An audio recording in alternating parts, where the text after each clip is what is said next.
ঢাকা দক্ষিণ সিটি কর্পোরেশনের সাবেক মেয়র ব্যারিস্টার শেখ ফজলে নূর তাপস ও তার স্ত্রী আফরিন তাপসের বিরুদ্ধে দুটি দুর্নীতির মামলা দায়ের করেছে দুর্নীতি দমন কমিশন দুদক। প্রায় ৮০ কোটি টাকার অবৈধ সম্পদ অর্জন ও ৬১৫ কোটি টাকার অস্বাভাবিক লেনদেনের অভিযোগে এই মামলা করা হয়েছে।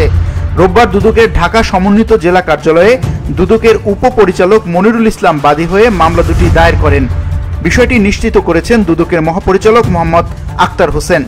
মামলার এজাহারে বলা হয়, শেখ ফজলে নূর তাপসের বিরুদ্ধে প্রায় ৭৩ কোটি টাকার অবৈধ সম্পদ অর্জন, ২৭টি ব্যাংক হিসেবে ৫৩৮ কোটি টাকা ও ৫ লাখ মার্কিন ডলারের বেশি অর্থ সন্দেহজনক লেনদেনের অভিযোগ রয়েছে।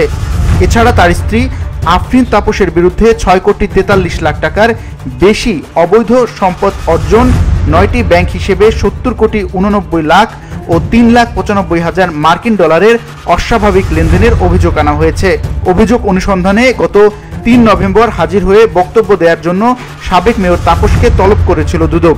এর আগে গত ৮ অক্টোবর সাবেক মেয়র ব্যারিস্টার শেখ ফজলে নূর তাপস, তার স্ত্রী আফরিন তাপস শিউলি, ছেলে শেখ ফজলে নাশওয়ান এবং তাদের ব্যক্তি মালিকানাধীন স্বার্থ সংশ্লিষ্ট প্রতিষ্ঠানের ব্যাংক হিসাব জব্দ করে কেন্দ্রীয় ব্যাংকের আর্থিক গোয়েন্দা বিভাগ, বাংলাদেশ ফিনান্সিয়াল ইন্টেলিজেন্স ইউনিট।